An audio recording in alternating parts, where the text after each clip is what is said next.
places or people or collections maybe that you sort of looked into to give you a better understanding or just help, define your thinking about any of the work you were doing? Well, the book is a book of the letters from the Krakow ghetto. And because I was really excited in telling the story, not just of what is within the letters, so that occupies Krakow between 1939 and 1942, but this story of how the letters came down in this family, I was really hot on the trail of the next two generations of Hollanders. So I interviewed Rich, and I interviewed Craig Hollander as well, who's now a historian, who writes about, who focuses on letters. He focuses on letters from the slave trade.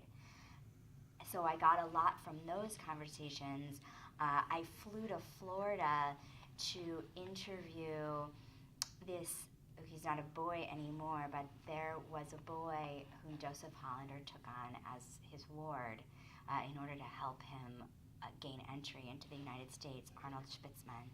And he was alive and living in Florida, and his son, who was much younger, wanted to talk, and he wanted to talk. And so I heard his point of view as well. I asked Rich for later letters between his parents, and I did a fair amount of just general research about the period, of which there is lots and lots and lots written, so it's impossible to become an expert, but very easy to gain some kind of groundwork.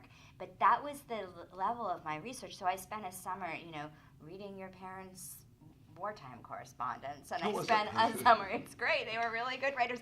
I mean, that could be a play in and of itself, is just the correspondence, between this American GI born in Poland and his American-born wife, this young Jewish couple in the 1940s. So I went down different rabbit holes.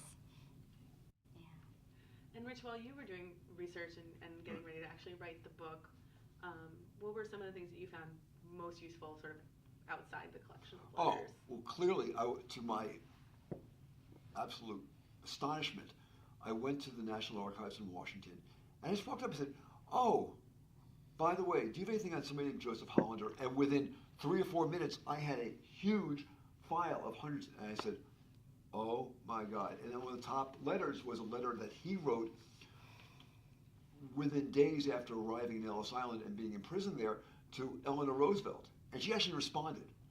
And there was a lot of it, obviously, it's in the book, but it's a very circuitous route of him trying to obtain visas for his family in Poland.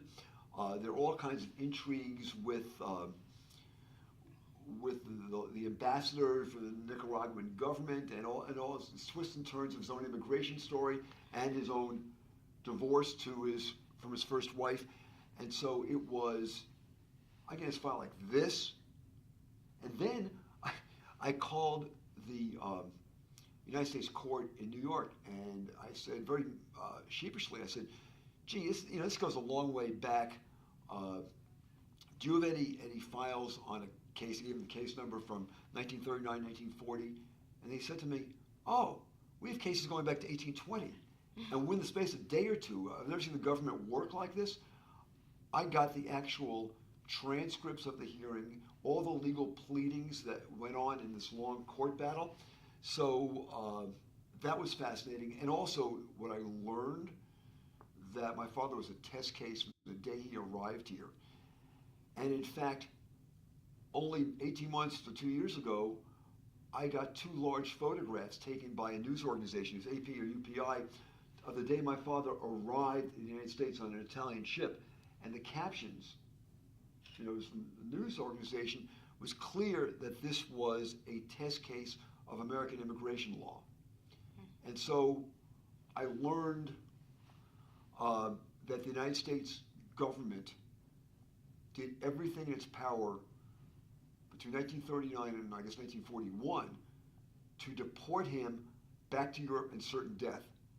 And that despite the fact the protestations of the American government claims that they had no knowledge of what was going on to Jews and European Jews at that time, in the transcript of the immigration hearings, my father states categorically that if you send us back, we're going to be killed.